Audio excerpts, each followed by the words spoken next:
Basically speaking, if you've got chickens, you've got bedding, you've got runs, you can have red mite.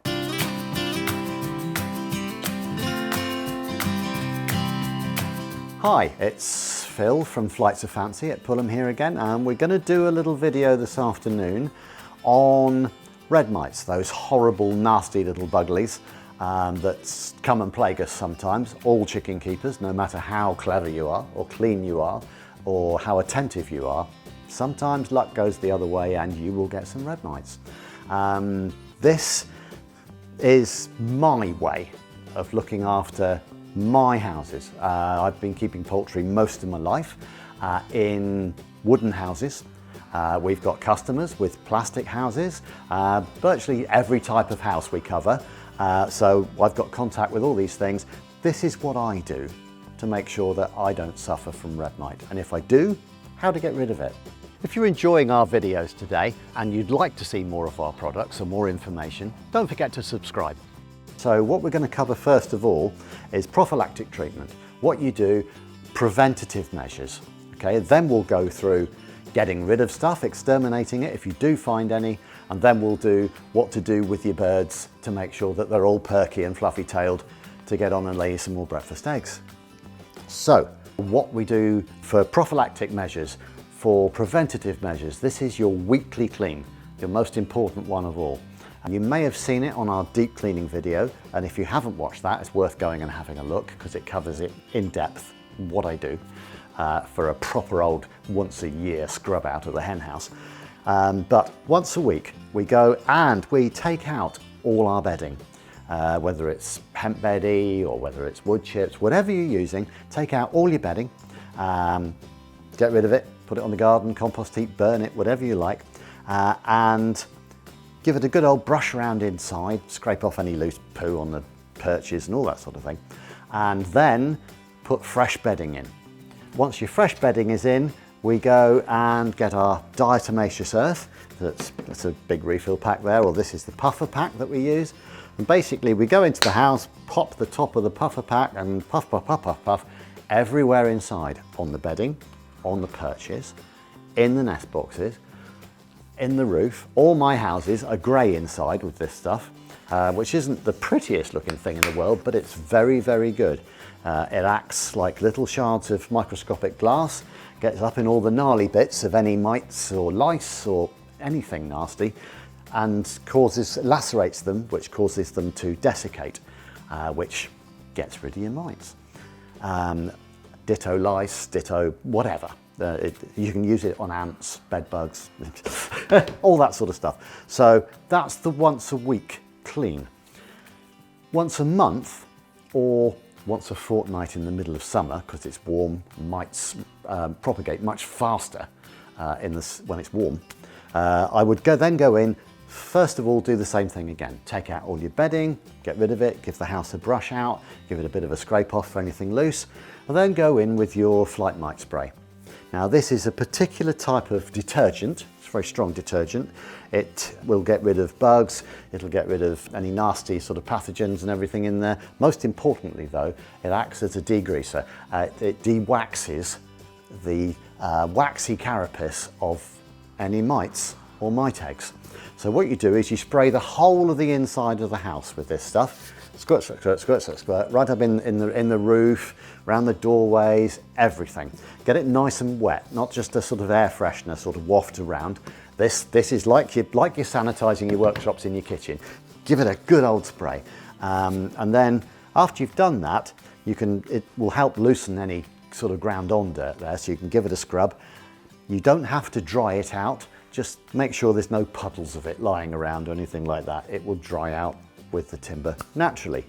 Then you go back and you do the same thing again. You put your bedding back in with your diatomaceous earth, puff, puff, puff, puff, puff, puff, puff, puff.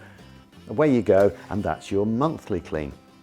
So weekly clean, just bedding and diatomaceous earth. Monthly or fortnightly in the summer, bedding, Flyte mite spray. Sorry, take your bedding out, Flyte mite spray, give it a good old clean, and then bedding back in and diatomaceous earth.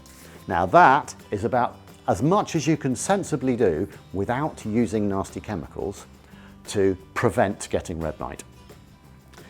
If, while you're doing either your weekly or your monthly clean, you come across some red mites, you'll tend to find them under where your perches sit, with the ends of the perches. Again, have a look at the deep clean video, it does detail this quite well. You'll find small agglomerations, so they bunch up together, of little red mites. If they've been feeding on your chickens, they're red. If they haven't been feeding, so if it's an empty house, yeah, it'll be like grey dust. But those little grey dusty bits will suddenly move onto your chickens if you put chickens in there, and they'll go red quite quickly. So we want to get rid of these. So first of all, smoke bomb. Now, they're not as dramatic as they sound. It's not like a fountain of smoke. It's not like you do in your greenhouse.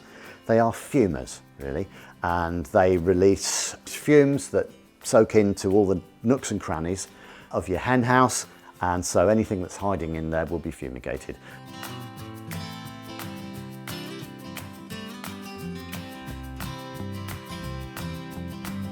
Once you've fumigated the house, go around and anywhere that you've seen the red mites, so whether it be under your perch supports in there, around the doorways, anywhere like that, go in with good old RDAP. This is what we call the nuclear option. Because you haven't used chemicals during your normal weekly and fortnightly treatment, your mites are not resistant to chemicals, which they do get very rapidly if you use chemicals all the time, because they replicate so fast, reproduce so fast, that they very quickly become immune to most chemicals. So, having used physical methods, you can then go where the mites are, or where they've been, give it a good old spray with your RDAP. This is residual, so on a clean, shiny surface, it'll last for several weeks on there. But on most timber surfaces, I would say, you want to go back in a week and do the same places again, whilst also having a good look around to make sure you haven't missed any anywhere else in the house. This stuff will kill the red mites, there's no doubt about it. Once you've done that, you go back to your normal routine, bedding back in, diatomaceous earth, and then, like I say, in a week's time, go back and check the house over thoroughly. In that cycle, so that you can catch the reproductive cycle of the mites, which is, as I've said, 7 days from being an egg to being a mite that can lay an egg. So you can see why they increase so rapidly. Once you've done that, that's basically your house taken care of. So now you've got to have a quick look at your chickens. The chickens, because mites feed on them by sucking their blood, as with any animal, if you lose blood, then you will become anemic and quite sort of sickly. So there's this Agravite, do a special tonic specifically for this purpose, called Poultry Mite Rescue Remedy. It's great stuff. Gives you all the vitamins and minerals to build them back up again that they're likely to have lost from the mites sucking away on them. And there's also good old Aragonico, or Organico even. It's absolutely super, boosts the immune system, and of course, if they're anemic, then their immune system will be more susceptible to anything around, and so give them a good bit of Organico, goes a long way. If you do that, you are pretty much taken care of. This is what I do to my birds in my houses. I've never had a hen house that I haven't been able to get rid of red mites in.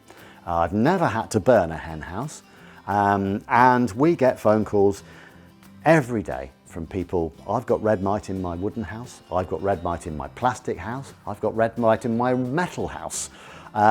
Basically speaking, if you've got chickens, you've got bedding, you've got runs, you can have red mite. And this is how I make sure that my birds don't suffer from red mite. Any questions, get in contact with us and ask away. And I can always do a Hey Phil to answer specific questions, or we can always just email you back. So thanks for your time. Away you go. Let's have a go at your hen house. No more red mites. Thank you. Bye-bye.